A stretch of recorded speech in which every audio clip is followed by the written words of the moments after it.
Ford Modelo T, 1908. O Modelo T da Ford revolucionou a indústria automobilística de muitas maneiras, mas, na raiz de tudo isso, ele foi um carro que acertou desde o início. Simples, resistente e fácil de manter, o T foi o modelo certo para conquistar os Estados Unidos, país que passava por uma rápida expansão, com o aumento da prosperidade. Qualquer um poderia dirigi-lo, mantê-lo e pagar suas prestações, especialmente quando a Ford baixou seu preço graças a economias de escala, que tornaram sua produção mais barata. A única mosca na sopa do modelo T foi a recusa de Henry Ford em atualizá-lo durante a sua vida. No entanto, isso não diminui o brilhantismo essencial do design original e essa devoção ao propósito que permite que muitos T sobrevivam até hoje. Isso também o torna surpreendentemente fácil de comprar. Austin 7, 1922. Lançado em 1922, o Austin 7 foi a resposta da Grã-Bretanha ao Ford Model T.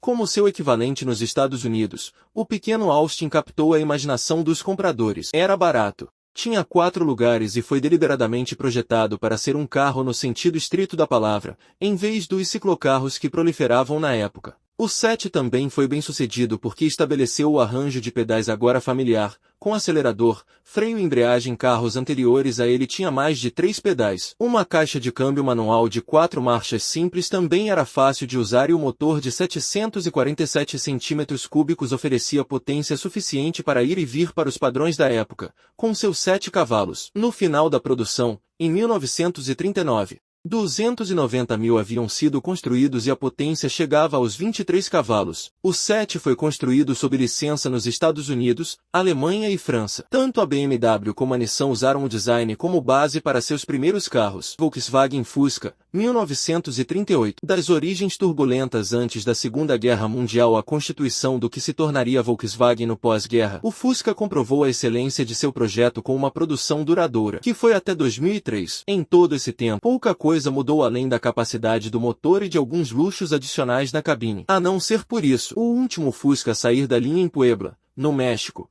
era muito parecido com o primeiro produzido em Wolfsburg, em 1938. Se falarmos no primeiro Volkswagen e não nos KDF, avance 10 anos, para 1948, mas seria errado excluir os pioneiros de outro nome. Como um dos carros mais numerosos de todos os tempos, encontrar um Fusca hoje não é um problema. Nem um preço justo por um exemplar em bom estado. Você pode pagar muito mais por versões mais raras, mas todas oferecem a mesma experiência de direção lenta e constante que encantou milhões de clientes ao longo de muitas décadas. O Mini, 1959.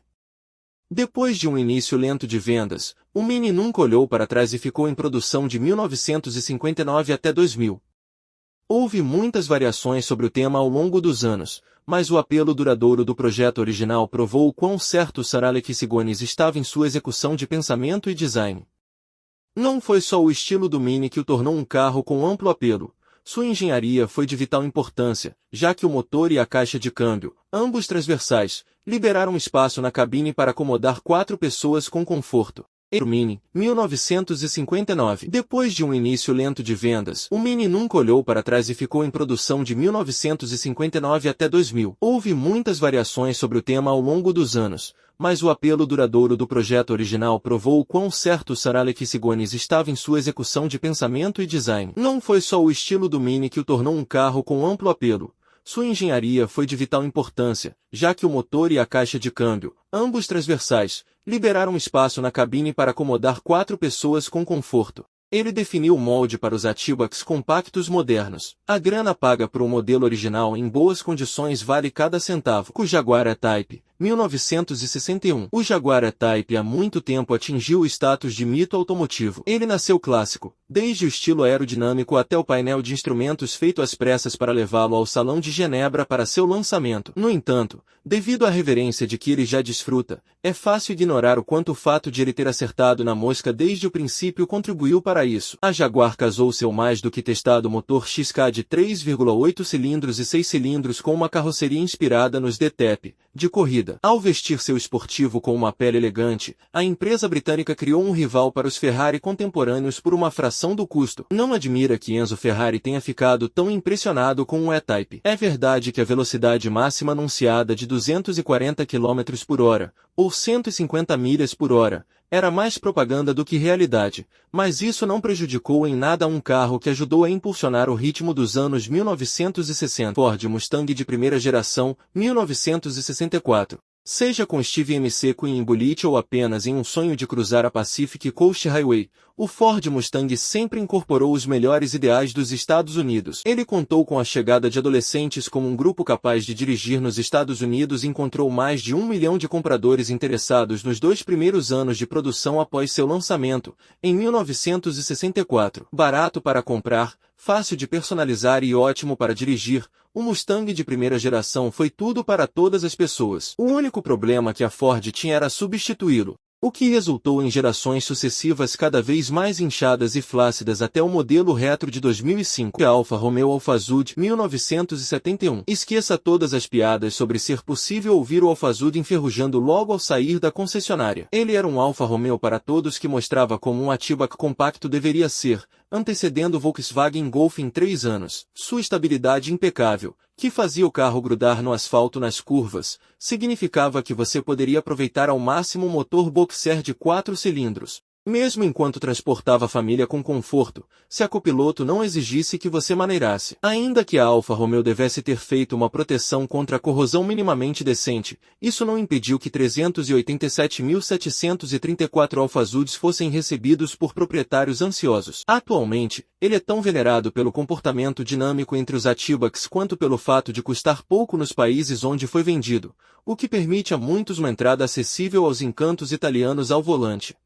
Golf de primeira geração, 1974. A Volkswagen poderia ter sido acusada de abandonar o Fusca e suas ideias de design quando lançou o Golf em 1974, mas quem se importava quando o novo carro era tão bom? Certamente não as centenas de milhares que compraram o Golf de primeira geração e se deleitaram com seu conforto, espaço e qualidade. O modelo GTI elevou os padrões de desempenho e o cabriolé adicionou um pouco de glamour, mas os modelos mais simples ainda mostram a pureza do design de Giugiaro em toda a sua glória. Para coroar o sucesso, ele ainda era muito prestativo no que se refere a ser usado todo santo dia, o que alguns Golf de primeira geração ainda fazem por aí. 9 Ford Fiesta de primeira geração, 1976. O Ford Fiesta pode ter chegado após o Renault 5 e o Volkswagen Polo ao mercado de hatchbacks compactos, mas ele mais do que compensou isso ao oferecer uma condução mais envolvente. Resumindo, ele pegou a fórmula estabelecida pelo Mini e a elevou em vários patamares, com mais desempenho e requinte. Havia também mais espaço na cabine,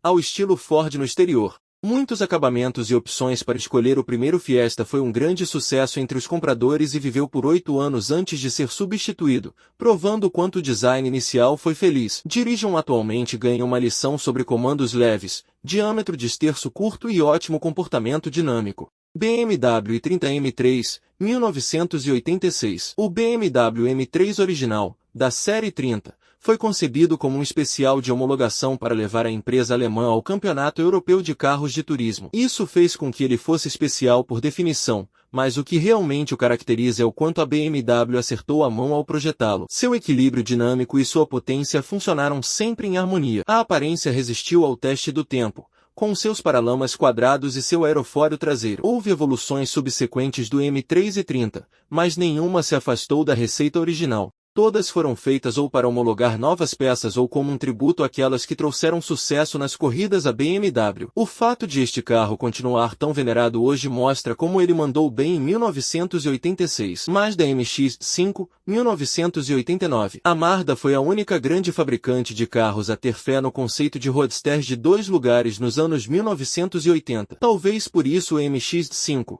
que chegou em 1989, tenha sido nada menos do que brilhante, algo que gostamos de pensar que teve a ver com o envolvimento de Bob Hall, um jornalista automotivo de mão cheia, do projeto. O MX-5 se inspirou no que havia de melhor em termos de design nos roadsters britânicos, como o Lotus Elan e MGB, mas tinha personalidade própria no que se refere a comportamento dinâmico. Quem clamava por um esportivo de baixo custo não hesitou em comprar o Mazda. Muito da razão pela qual o MX-5 acertou sua receita com tanta precisão foi pelos detalhes de seu design. Os faróis escamoteáveis permitiam uma forma suave e clássica de charuto. As rodas do tipo Margarida remetiam às Mini Elite dos anos 1960 e até o motor vinha com uma tampa apropriada para o comando duplo de válvulas. Tudo isto continua a fazer com que esta primeira geração do MX-5 seja muito apreciada. TVR Drift, 1991. O Griffith sozinho reviveu a fabricante britânica de carros esportivos TVR nos anos 1990. Ele a levou de uma pequena fabricante de foguetes em forma de cunha para uma empresa que se comparava com as melhores produtoras de supercarros de todos os tempos. Tudo isso se resumia ao visual impressionante do Griffith,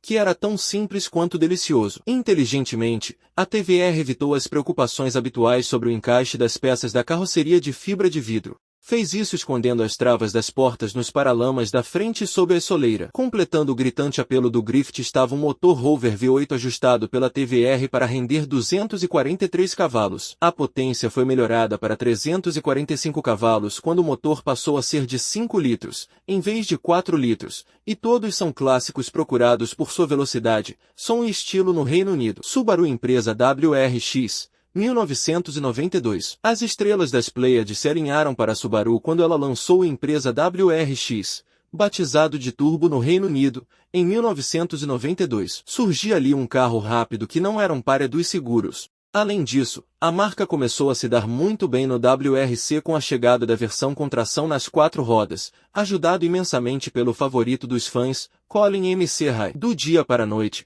o empresa Turbo se tornou o carro da moda e passou a representar 35% de todos os Subaru vendidos no Reino Unido nos anos 1990. Os primeiros exemplares têm uma pureza de forma e propósito que nunca foram superados e ainda oferecem o mesmo impulso estimulante que os tornou tão desejáveis quando novos. BMW Série 5 E39, 1995. A quarta geração do BMW Série 5 percorreria trilhas já bem desgastadas feitas pelas versões anteriores do sedã grande alemão. No entanto, o i39 tinha algo indefinível que o tornava maior do que a soma de suas partes, misturando refinamento e luxo com uma dinâmica extremamente capaz. Também havia motores excelentes para aproveitar ao máximo a capacidade do carro. Desenhado por Joji Nagashima, o elegante 39 funcionou igualmente bem como sedã ou como perua. O design atemporal tem resistido ao teste dos anos e continua a parecer novo ainda hoje, como mostra seu crescente fã-clube nos círculos clássicos de carros. Esse Série 5 oferece no exterior uma educação acessível sobre o design perfeito de um carro. Lotus Elise, 1996. A Lotus voltou aos primórdios com o Elise, rapaz, valeu a pena. Depois do intrigante mais lento Elan,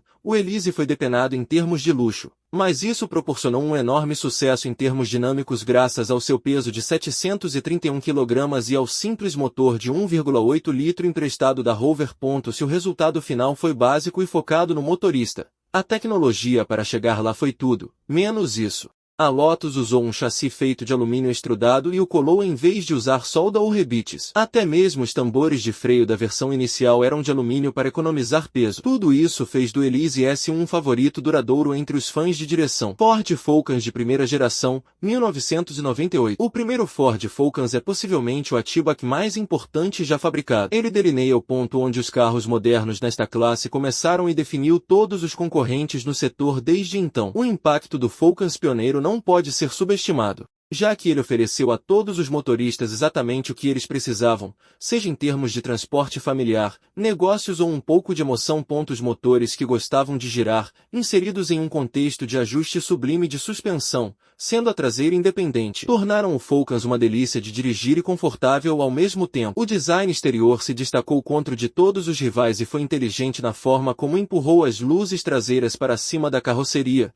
para torná-las menos propensas à colisão e melhorar a visibilidade. É um design de referência, facilmente acessível em todos os mercados em que ele foi vendido. Porsche 911, 996, Turbo, 2000. O 911 Turbo oferecia uma perspectiva um pouco assustadora no que se referia a dirigir. Ele não ganhou à toa o apelido de Widowmaker, ou fazedor de viúvas. Foi assim até o lançamento da versão 996. Não se tratou tanto de domar o turbo, que entrava em ação sem muito aviso, como também de aproveitar tudo o que havia de bom nesse supercarro. 4 rodas motrizes fizeram uma grande diferença. Então você poderia usar todos os 426 cavalos muito mais do que você poderia na maioria dos outros supercarros da época. 996 marcou a mudança do motor a ar para o motor refrigerado a água. Algo que os fãs mais renitentes da marca ainda choram. Mas o progresso foi evidente. Junte a isso freios de primeira classe, uma suspensão imperturbável e um habitáculo prático, e o resultado é um esportivo capaz de superar os 300 km por hora que pôs todos os outros de canto. Ele era tão popular quando novo quanto é hoje. o que faz com que ele continue a ser muito, muito caro. Bentley Continental GT, 2003. Sob o controle da Volkswagen, a Bentley tinha duas opções: se expandir ou morrer. O Continental GT foi o carro que ajudou a marca a optar pela primeira alternativa, e fez isso com um estilo magnífico, concebido pelo designer Raul Pires. Graças à aparência e ao desempenho, o Continental GT impulsionou a esportividade da Bentley adiante, não sem oferecer aos compradores um luxo excepcional. O motor turbo W12 de 6 litros e a tração nas 4 rodas distinguem o GT dos seus rivais e facilitam a vida de quem o guia na Europa. Faça sol ou faça neve, chuva, lama, antes mesmo de o carro ser lançado, a Bentley havia recebido mais de 3.000 reservas, o que garantiu o futuro da empresa. Tal sucesso também significa que há muitos usados para escolher no exterior. O Continental GT é o modelo mais vendido da história da marca britânica. Não bastasse esse título, ele é também um dos modelos mais velozes do mundo.